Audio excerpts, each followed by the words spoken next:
Hi friends, welcome back to my channel. ఈరోజు ఎపిసోడ్లో ఏం జరగబోతుందో తెలుసుకుందామా.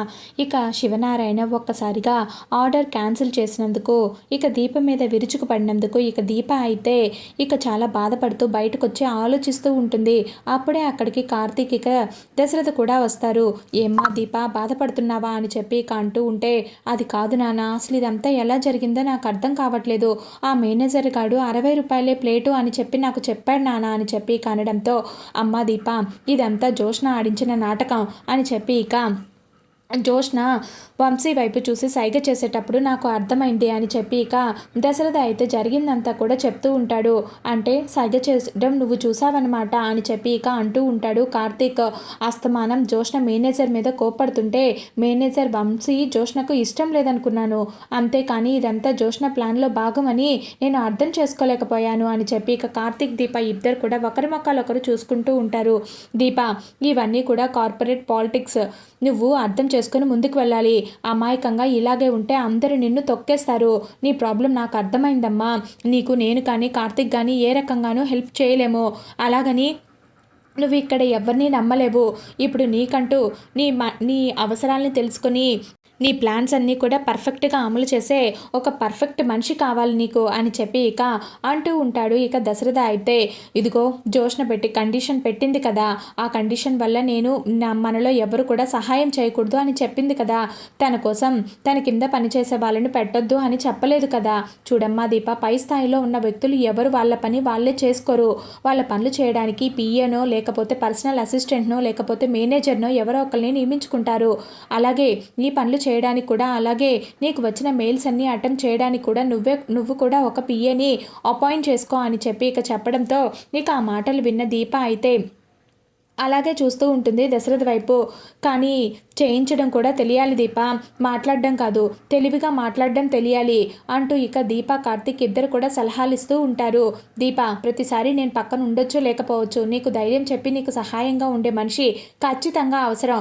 అలాంటి మనిషి ఎవరైనా నీకు తెలుసుంటే ఖచ్చితంగా అతన్ని తీసుకొచ్చుకొని నీ పక్కన పెట్టుకో అని చెప్పి కార్తీక్ కూడా చెప్పడంతో, అవునమ్మా, ఎవరిని పెట్టుకుంటావో నీ ఇష్టం, కానీ ఒక నమ్మకమైన మనిషిని మాత్రం పెట్టుకో అని చెప్పి దశరథ్ అయితే అంటూ ఉంటాడు. అవును దీప, ఇదేమి ముత్యాలమ్మ గూడెం కాదు, హైదరాబాదు. ఇక్కడంతా కూడా కార్పొరేట్ కల్చర్. నీ ముందు బాగానే మాట్లాడతారు, నీ వెనకాల నిన్నెలా కిందకి లాగాలా అని చెప్పి ఆలోచిస్తారు. అందుకే నువ్వు ముందు మాట్లాడే విధానాన్ని మార్చుకో, భయం వదిలే, ఆలోచించే విధానాన్ని మార్చుకో, అర్థమవుతుందా? నీకంటే తెలివైన వాళ్ళు అని చెప్పి వాళ్ళ ఆలోచన నుంచి బయటికి రా, గెలవడానికి ఉన్న దారులన్నీ వెతుకు, నమ్మకమైన మనిషిని పక్కన పెట్టుకో, మనల్ని ఓడించాలనుకున్న మనిషి మన గెలిపే ఒక సమాధానం కావాలి. ఆలోచించి దీప, ఏం చేయాలో నీకే అర్థమవుతుంది అని చెప్పి కార్తీక్ అలాగే దశరథ అక్కడి నుంచి వెళ్ళిపోతూ ఉంటారు. దీప అయితే ఆలోచిస్తూ ఉంటుంది. ఏంటి బావ అలాగే నాన్న ఇద్దరు కూడా ఇలా చెప్పారు, నాకు ఇంతగా సహాయం చేసే మనిషి ఎవరుంటారు అని చెప్పి ఆలోచిస్తూ ఉంటే వెంటనే దీపక్ అయితే సూరజ్ అయితే కల్లో కనపడుతూ ఉంటాడు. వెంటనే దీప ఆలోచించకుండా సూరజ్ దగ్గరికి అయితే పరిగెడుతూ ఉంటుంది.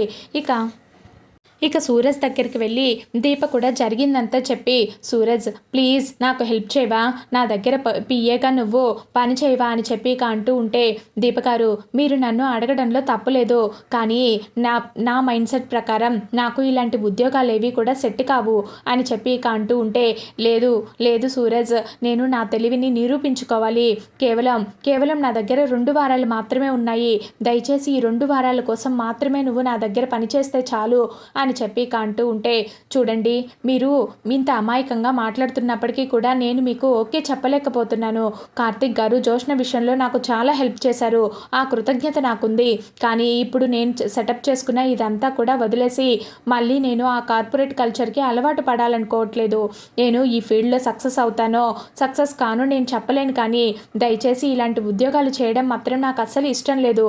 దీపగారు మీరు ఏమనుకోవద్దు, ప్లీజ్ నన్ను బలవంత పెట్టొద్దు అని చెప్పి అనడంతో ఆ మాటలు విన్న దీప అయితే చాలా నిరాశగా, సూరజ్ గారు ఇంకొకసారి ఆలోచించండి, ఇదే ప్లేస్లో మీ అక్క ఉంటే మీరు ఇలాగే వదిలేస్తారా అని చెప్పి అంటూ ఉంటే, సారీ దీప గారు, నన్ను ఎమోషనల్ బ్లాక్మెయిల్ చేయొద్దు అని చెప్పి కనడంతో, సరే మీకు ఇంట్రెస్ట్ ఉంటే మాత్రం ఒక్కసారి నన్ను కన్సిడర్ చేయండి అని చెప్పి ఇక దీప అయితే బాధగా అక్కడి నుంచి వెళ్ళిపోతూ ఉంటుంది. ఇక ఇదంతా కూడా చాటుగా ఉండి జోష్న అయితే చెట్టు వెనకాల ఉండి, బావ నాకు హింట్ ఇచ్చినప్పుడే నాకు అర్థమైంది దీప, నువ్వు ఎవరినో సెట్ చేసుకుంటావు అని, కానీ నేను సూరజ్ని సెట్ చేసుకుంటావు అని చెప్పి ఎక్స్పెక్ట్ చేయలేదు. ఆ కాశీగాడి దగ్గరికి వెళ్తావేమో, వాడిని ఎట్లాగైనా సరే ఎమోషనల్ బ్లాక్మెయిల్ చేయొచ్చు అనుకున్నాను. కానీ నువ్వు సూరజ్ దగ్గరికి వచ్చావు. సూరజ్ ఖచ్చితంగా ఒప్పుకోడు, వాడు ఈగోయిస్ట్ ఫెలో. అయినా వాడు ఒప్పుకోవాలి, అప్పుడు వాడి సంగతి ఎలా ఎలా చేయాలో అలాగే చేస్తాను. వాడి తిత్తి తీసి వాడి చేతిలోనే పెడతాను. వాడప్పుడు నా చుట్టూనే తిరుగుతుంటాడు కదా, వాడి ఈగో మీద టచ్ చేస్తాను నేనేమనుకున్నాడో అని చెప్పి దీప ఇంత మాడిపోయిన ఫేస్ పెట్టుకునింది అంటే ఖచ్చితంగా వీడు ఒప్పుకొని ఉండడు అని చెప్పి ఇక అనుకుంటూ, రే సూరజ్గా నువ్వు నాకు దొరకాలి, కావాలని ఈ Joshna group of restaurant CEO Shivanarayana మనవరాల్ని, ఆఫ్టర్ ఆల్ నీ బోర్డు షాప్లో జ్యూసులు మోయించావు కదా, నా చేతే జ్యూసులు చేపించి అందరికీ సర్వ్ చేయించావు కదా, ఇది నేను ఎప్పటికీ మర్చిపోను. ఏమనుకుంటున్నావో, అవకాశం దొరకాలి, నేను ఎలా ఆడుకుంటానో అలా ఆడుకుంటాను అని చెప్పి ఇక చెట్టు చాటుగా నించొని చూస్తూ ఉంటుంది. అయితే ఇదంతా కూడా సీసీటీవీలో రికార్డ్ అవుతున్న విషయం జోష్న అయితే మర్చిపోతూ ఉంటుంది. ఇక అప్పుడే ఇక సూరజ్కి అయితే ఒక కాల్ అయితే వస్తూ ఉంటుంది. ఇక హాస్పిటల్లో ఉన్న దక్షిణామూర్తి అయితే సూరజ్కి అయితే కాల్ చేస్తూ ఉంటాడు. తాతయ్య, ఏంటి తాతయ్య ఇలా కాల్ చేశారు అని చెప్పి ఇక అంటూ ఉంటే, ఒరే సూరజ్, షాప్ ఓపెనింగ్ అని చెప్పి 2 రోజులుగా నువ్వు నాకు అసలు కనపడనే లేదురా, నాకు నిన్ను ఒకసారి చూడాలని ఉందిరా అని చెప్పి ఇక అంటూ ఉంటే, ఇక్కడ పనులన్నీ కూడా అయిపోయాయి తాతయ్య, ఇదిగో ఒక అరగంటలో నేను నీ దగ్గరకు వస్తాను అని చెప్పి ఇక తను వేసుకున్న యాప్రాన్లన్నీ కూడా తీసేసి పక్కన పెడుతూ, శంకర్, నేను తాతయ్యని కలవడానికి హాస్పిటల్కి వెళ్తున్నాను, షాప్ని జాగ్రత్తగా చూసుకో అని చెప్పి ఇక సూరజ్ అయితే అక్కడి నుంచి వెళ్ళిపోతూ ఉంటాడు. ఇక సూరజ్ వెళ్ళిపోయేది ఇక జోష్న అంతా కూడా చూస్తూ ఉంటుంది. ఇక ఎరా, నా చేతే ఇది పెద్ద షాపింగ్ మాల్ అన్నట్టు ఫీల్ అయిపోయి అందరినీ కూడా నా చేతే సర్వ్ చేసావు కదూ, ఇప్పుడు చూడు ఏ చేతులతో అయితే ఓపెన్ చేశానో ఆ చేతులతోనే దీన్ని నాశనం చేస్తాను, ఏమనుకుంటున్నావో అని చెప్పి ఇక దొంగచాటుగా జోష్న అయితే ప్లాన్ అయితే చేస్తూ ఉంటుంది. ఇక అక్కడ ఉన్న ఆ శంకర్ అయితే ఇక కస్టమర్లందరికీ కూడా జ్యూస్లు అయితే అందిస్తూ ఇక పక్కకు వచ్చి మాట్లాడుతూ ఉంటే, ఇక పక్కనే ఉన్న ఒక కర్రని తీసుకెళ్ళి ఇక జోష్న అయితే అక్కడ ఉన్న వాటినన్నిటిని కూడా ఇక చల్లా చెదురుగా కొట్టి అంతా కూడా పాడు చేస్తూ ఉంటుంది. ఇక ఇదంతా కూడా గమనించని ఆ శంకర్ అయితే ఫోన్లో మాట్లాడుతూ అలాగే ఉంటూ ఉంటాడు. ఇక షాప్ మొత్తం పీకేసి పండ్లన్నీ కూడా ఎక్కడ చల్లా చెదురుగా అంతా కూడా విసిరి పడేస్తూ ఉంటుంది. ఇక ఒక్కసారిగా వెనక్కి తిరిగిన శంకర్ అయితే ఇక షాప్ అంతా అలా జరగడం చూసి షాక్ అయిపోతూ ఉంటాడు. ఇక అప్పుడే అక్కడ ఉన్న జోష్న అయితే, మేడం, ఏంటి మేడం మీరు ఇలా చేశారు అని చెప్పి ఇక అంటూ ఉంటే, దిక్కున్న చోట చెప్పుకోపో, వెళ్ళి ఆ సూరజ్ గాడికే చెప్పు, ఈ జోష్నే వచ్చి పీకేసిందని చెప్పు, ఏం చేసుకుంటాడో చేసుకోమని చెప్పు, అంతేకాని ఇంకొకసారి మళ్ళీ ఏం చేస్తాడు, ఇంకొకసారి లైవ్ పెట్టి నేను చేసిన దాన్ని అంతా కూడా తీసుకెళ్ళి ఫేస్బుక్లో పెట్టి మళ్ళీ నాకు న్యాయం జరగాలి అని చెప్పి ఇక మా తాత దగ్గరికి వస్తాడు. మా తాత ఈసారి 2 గంటలు పనిచేయమంటాడు. పని చేయడానికి నేను సిద్ధంగానే ఉన్నాను, వెళ్ళి నీ బాస్కి ఏం చెప్పుకుంటావో చెప్పుకోపో అని చెప్పి ఇక తన చేతిలో ఉన్న కర్రనైతే ఆ శంకర్ మీదకి విసిరి కొడుతూ ఇక అక్కడి నుంచి వెళ్ళిపోతూ ఉంటుంది. ఇక ఇవేమీ తెలియని సూరజ్ అయితే హాస్పిటల్కి అయితే వెళ్తాడు. దక్షిణామూర్తి దగ్గర పక్కన కూర్చొని, ఏంటి తాతయ్య, మీరు నా మీద బెంగ పెట్టుకున్నారా అని చెప్పి ఇక అడుగుతూ ఉంటాడు. అవునరా, నీకంటూ తల్లి తండ్రి ఎవరైనా ఉంటే నీ యోగక్షేమాలందరూ కూడా చూసుకునేవాళ్ళు. పెళ్లి చేసుకుని ఒక ఇంటి వాడివి కావాల్సిన వాడివి, పెళ్లి పెటాకులు లేకుండా ఇదిగో ఈ ముసలివాడి కోసం నువ్వు తాపత్రయపడుతుంటే నాకు బాధగా ఉంటుందా? అయినా మీ దేవుడు మీ అమ్మ నాన్నని ఎందుకు తీసుకెళ్ళాడ్రా? నేను ఈ లోకంలో ఉండి ఏం చెయ్యాలరా, నన్ను తీసుకెళ్ళొచ్చు కదా అని చెప్పి ఇక సూరజ్ చేతులు పట్టుకొని బాధపడుతూ ఉంటాడు. ఇక దక్షిణామూర్తి అయితే, తాతయ్య, ఎప్పుడు ఎలా జరగాల్సి ఉంటుందో అలాగే జరుగుతుంది, అయినా నువ్వెందుకు బాధపడ్డాం, మన చేతుల్లో లేని దాని గురించి మనం బాధపడకూడదు కదా, నువ్వు ధైర్యంగా ఉండు అని చెప్పి ఇక ధైర్యం చెప్తూ ఉంటాడు సూరజ్ అయితే దక్షిణామూర్తికి. ఇక అప్పుడే సూరజ్కి అయితే కాల్ వస్తూ ఉంటుంది శంకర్ నుంచి. హలో శంకర్, ఏంటి ఇప్పుడే కదా వచ్చాను, ఇంతలోకే కాల్ చేసావు, ఫ్రూట్స్ ఏమైనా అయిపోయాయా, నేను మార్కెట్కి వెళ్ళే ధరలో తెస్తాను అని చెప్పి అంటూ ఉంటే, లేదు సార్, మళ్ళీ ఆ జోష్న మేడం వచ్చేసి మన షాప్ అంతటిని కూడా పాడు చేసేసింది సార్, కావాలనే మీ సార్కి చెప్పుకో, ఈసారి ఇంకొక 2 గంటలు వచ్చి పని చేస్తాను అని చెప్పి ఛాలెంజ్ చేసి వెళ్ళిపోయింది సార్, మన షాప్ ఇక్కడ ఏమీ లేదు సార్ అని చెప్పి అనడంతో ఇక ఆ మాటలు విన్న సూరజ్ అయితే ఒక్కసారిగా హవాక్ అయిపోతూ ఉంటాడు. అది విన్న దక్షిణామూర్తి అయితే, ఏమైంది ఏమైంది సూరజ్, ఎందుకు అంత కంగారు పడిపోతున్నావు అని చెప్పి ఇక అంటూ ఉంటే, ఏం లేదు తాతయ్య, ఏం లేదు, ఒక్క నిమిషం నువ్వు జాగ్రత్తగా రెస్ట్ తీసుకో, నేను మళ్ళీ ఈవినింగ్ వచ్చి కలుస్తాను అని చెప్పి ఇక అక్కడి నుంచి బయలుదేరి ఇక షాప్ దగ్గరికి అయితే వస్తాడు. ఇక షాప్ మొత్తం కూడా పీకేయడం చూసిన తర్వాత ఇక సూరజ్ అయితే చాలా బాధపడిపోతూ ఉంటాడు. ఛీ, ఇది ఈ అమ్మాయికి ఎంత పొగరు, డబ్బుందన్న అహంకారం, చిన్న వాళ్ళ జీవితాలతో ఆడుకుంటుందా? అందుకే కదా ఇందాక దీపగారిని కూడా పాపం అంత అవమాన పాలు పడేలా చేసింది. పాపం దీపగారు ఎవరి దగ్గరికి వెళ్ళాలో తెలియక నా దగ్గరికి వచ్చారు. లేదు, ఇలాంటి అమ్మాయికి నేను సరైన విధంగా గుణపాఠం చెప్పి తీరాల్సిందే. ఈ అమ్మాయి కనుక సీఈఓ అయ్యింది అంటే జోష్న గ్రూప్ ఆఫ్ రెస్టారెంట్లో ఉండే చిన్న చిన్న వాళ్ళ పరిస్థితి ఏమైపోవాలి? ఆ సంస్థ ఖచ్చితంగా దివాలా తీస్తుంది. అంతేకాదు కొన్ని వందల కుటుంబాలు వీధిన పడతాయి. ఇలాంటి అర్హత లేని వాళ్ళని అందరం ఎక్కించడం తెలిసి నేను చేయకూడదు అని చెప్పి ఇక సూరజ్ అయితే చాలా మండిపడిపోతూ, ఇక ఇప్పుడు నేనేం చేయాలి? దీపగారికి హెల్ప్ చేయాలా? దీపగారు గెలిచేందుకు నా వంతు సహాయం నేను చేయాలా? అప్పటి వరకు నేను నా పనులన్నీ వదిలేసుకొని దీపగారి చుట్టూనే తిరగాల? అయినా ఈ కార్పొరేట్ ఉద్యోగాలన్నీ కూడా నాకు నచ్చవు కదా అని చెప్పి ఇక తనలో తాను మదన పడుతూ ఉంటాడు. ఇక అప్పుడే సూరజ్కి అయితే ఒక మెరుపు లాంటి ఆలోచన అయితే వస్తూ ఉంటుంది. నేను ఉదయం నుంచి సాయంత్రం వరకు ఇక్కడే ఉండి నా పనులన్నీ కూడా చేసుకుంటూ ఉంటాను. దీపగారికి ఏవైనా సహాయం చేయాల్సి వస్తే ఫోన్లోనే తనకు వచ్చిన డౌట్లన్నిటిని కూడా నేను సాల్వ్ చేస్తూ ఉంటాను. దీపగారి పక్కన నేను ఉండాల్సిన అవసరం లేదు, కానీ దీపగారి వెనకాల నేను ఉండాల్సిన అవసరం ఖచ్చితంగా వచ్చింది. కార్తిక్ గారు సహాయం చేసే పని అయితే దీపగారు ఖచ్చితంగా నన్ను సహాయం అడిగే వ్యక్తే కాదు. దీపగారు తనని అక్కలా అనుకోమన్నారు కదా, అప్పుడే నిజంగా తను నాకు అక్క అయిపోయింది. కానీ ఇప్పుడు నేను వేసే అడుగు కరెక్టేనా? నాది వదిలేసి నేను అక్కడికి వెళ్ళడం కరెక్టేనా అని చెప్పి ఇక సూరజ్ అయితే తనలో తాను మదన పడిపోతూ ఉంటాడు. ఇక అప్పుడే అక్కడికి మళ్ళీ కారు వేసుకుని ఇక జోష్న అయితే వస్తుంది. ఇక జోష్నని చూసిన సూరజ్ ఒక్కసారిగా జోష్న పీక్ అయితే పట్టుకుంటూ ఉంటాడు. వసై, ఎంత ఎంత ధైర్యమే నీకు? మళ్ళీ వచ్చి నా షాప్ని ఇలా చేస్తావా అని చెప్పి ఇక అంటూ ఉంటే, ఏ ఒళ్ళు మండిపోయిందా? ఒక్కసారిగా నీ షాపుని చూస్తే అంత మండిపోయిందే. మరి నేను ఎవరనుకుంటున్నావు? జోష్న గ్రూప్ ఆఫ్ రెస్టారెంట్ సీఈఓని. మరి నా చేత అందరికీ జ్యూసులు ఇచ్చినప్పుడు కూడా నేను ఇంతే బాధపడ్డాను. మరి నా బాధ నీకు తెలియాలి కదా, అందుకే ఇలా చేశాను.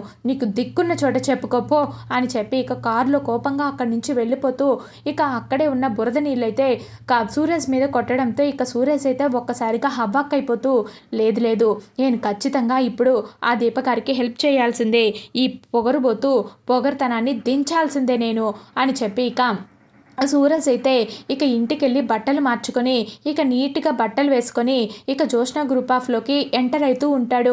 హలో, ఎక్స్క్యూజ్ మీ అని చెప్పి ఇక రిసెప్షన్లో, చెప్పండి సార్, మీకు ఎవరు కావాలి? నేను దీపకాన్ని కలవడానికి వచ్చాను అని చెప్పి ఇక అంటూ ఉంటే, ఒక్క నిమిషం అని చెప్పి ఇక దీపక్ అయితే కాల్ అయితే కనెక్ట్ చేస్తూ ఉంటుంది. హలో దీప మేడం, మిమ్మల్ని కలవడానికి సూరజ్ గారు వచ్చారు అని చెప్పి ఇక అనడంతో, అవునా, లోపలికి పంపించు అని చెప్పి ఇక చెప్తూ ఉంటుంది. ఇక దీప కూర్చున్న క్యాబిన్లోకి అయితే ఇక సూరజ్ అయితే వెళ్తాడు.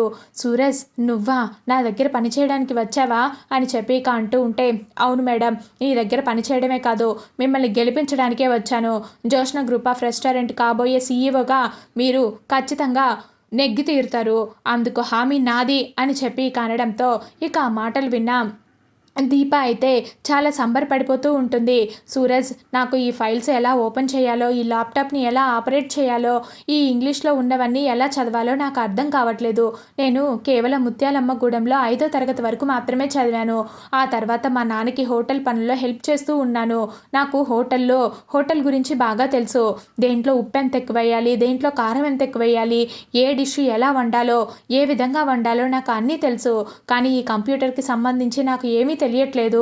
దయచేసి ఈ ఫైల్స్ అన్నిటిని కూడా నువ్వు మేనేజ్ చేయి. హోటల్ని ఏ విధంగా పైకి తీసుకురావాలో నేను చూసుకుంటాను అని చెప్పి కానడంతో, ఇవేమీ పెద్ద మ్యాటర్ కాదండి, నేను మాస్టర్స్ని ఎంబీఏని లండన్లో చేశాను, నాకు వీటన్నిటి గురించి బాగా తెలుసు, మీకు నేను హెల్ప్ చేస్తాను అని చెప్పి కనడంతో ఇక అప్పుడే అక్కడికి జోష్న అయితే వస్తూ ఉంటుంది. ఇక దీప పక్కన ఉన్న సూరజ్ని చూసిన జోష్న అయితే ఒక్కసారిగా హబాక్ అయిపోతూ ఉంటుంది. వీడేంటి ఇక్కడ, ఈ ఫుట్పాత్ గార్డ్ ఇక్కడెందుకున్నాడు అని చెప్పి ఇక కోపంగా దీప దగ్గరికి అయితే వెళ్తూ ఉంటుంది. ఏయ్ దీప, ఏంటి వీడిక్కడున్నాడు అని చెప్పి ఇక అంటూ ఉంటే ఇక దీప అయితే చాలా కోపంగా జోష్న దగ్గరికి వచ్చి జోష్ననైతే లాగిపెట్టి ఒక్కటి పీకుతుంది.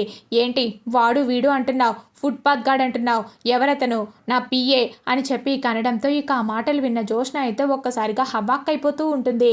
ఇక అప్పుడే అక్కడికి వచ్చిన కార్తీక్ అలాగే దశరథ ఇద్దరు కూడా చూసి షాక్ అయిపోతూ ఉంటారు. ఏంటి దీప సూరజ్ని సెలెక్ట్ చేసుకునిందా, సూరజ్ని తన పిఏగా పెట్టుకునిందా అని చెప్పి ఇక కార్తీక్ అలాగే దశరథ ఇద్దరు కూడా ఒకరి మొక్కలు ఒకరు చూసుకుంటూ ఉంటారు. వావ్ సూపర్ దీప, నువ్వు కరెక్ట్ పర్సన్ ఎంచుకున్నావు. జోష్నకి సరైన మొగుడిని ఎంచుకున్నావు. దీని ఎత్తులకి పై ఎత్తులు వేసేవాడు ఖచ్చితంగా సూరజే అయ్యుంటాడు. లేకపోతే ఆ రోజు బొమ్మల షాపులో వాడికి బొమ్మ ఇవ్వలేదు అన్న ఒక్క కారణంతో ఆ రోజు నడి రోడ్లో వదిలిపెట్టింది. కానీ సూరజ్ ఏం చేశాడు, తిరిగి దాన్ని నడి రోడ్లో నడిపించాడు కదా. ఇప్పుడు చూడు ఇక మొన్న ఫుడ్ కార్పొరేషన్ వాళ్ళతోటి ఫుట్పాత్ మీద ఉంది, అనవసరంగా ఇలాంటి ఫుడ్ అంతా అమ్మి జనాల ఆరోగ్యాలన్నీ కూడా పాడు చేస్తుంది అని చెప్పి ఇక తన ఇన్ఫ్లుయెన్స్ అంతా ఉపయోగించి షాప్ పీకేపించింది. ఎక్కడైతే షాప్ పీకేపించాడో అక్కడే మళ్ళీ షాప్ పెట్టి ఎవరైతే పీకేపించారో వాళ్ళ చేతే జ్యూసులు సర్వ్ చేసేలా చేశాడు. అలాంటి ధీరజ్ కానీ నువ్వు ఎన్నుకున్నావు అంటే ఖచ్చితంగా రాబోయే కాలానికి కాబోయే సీఈఓని నువ్వే అని చెప్పి ఇక కార్తీక్ అయితే అంటూ ఉంటే ఇక ఆ మాటలు విన్న దశరథ అయితే నిజంగానేనారా, నా కూతురైనా సీఈఓ అవుతుంది, నా కూతురు అని తెలిసిన తర్వాత నేనేమీ చేయలేకపోయానురా.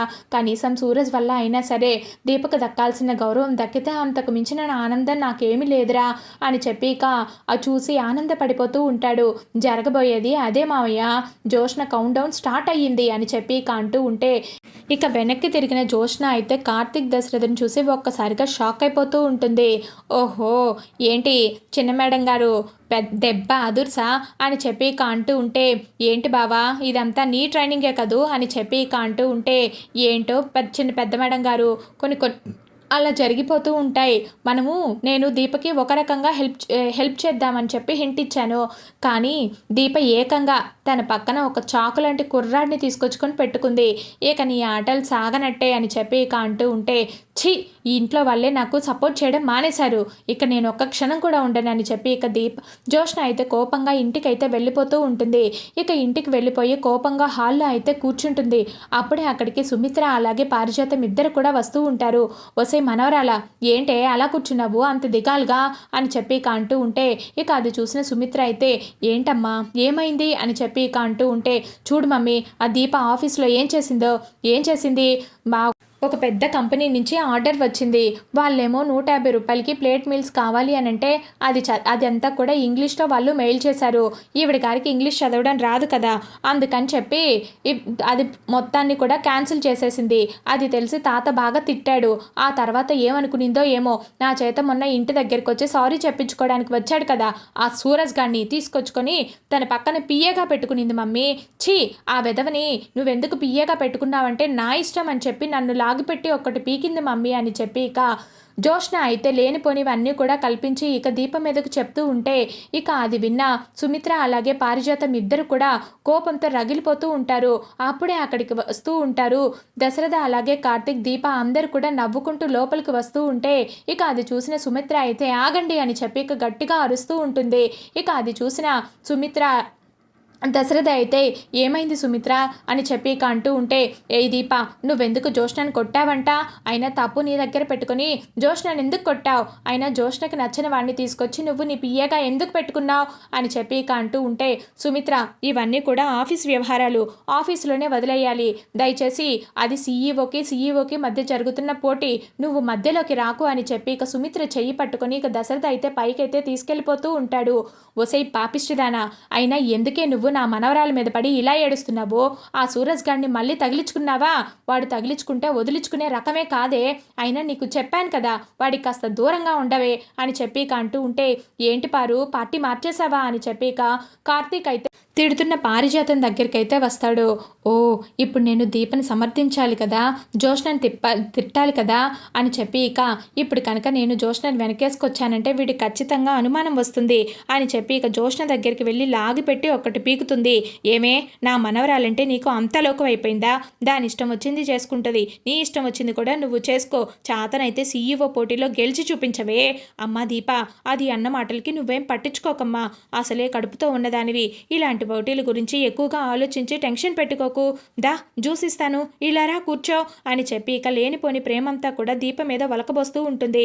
ఇక అది చూసిన కార్తీక్ అయితే, నాకు తెలుసులే పారు, నువ్వు మమ్మల్ని నీ దారిలోకి తెచ్చుకోవడానికి ఇలా చేస్తున్నావని, నేను నిన్ను చదివినవాణ్ణి, నాకు ఆ మాత్రం అర్థం చేసుకోలేనా అని చెప్పి ఇక దీప వైపు అలాగే పారిజాతం వైపు చూసి నవ్వుతుంటూ ఉంటాడు.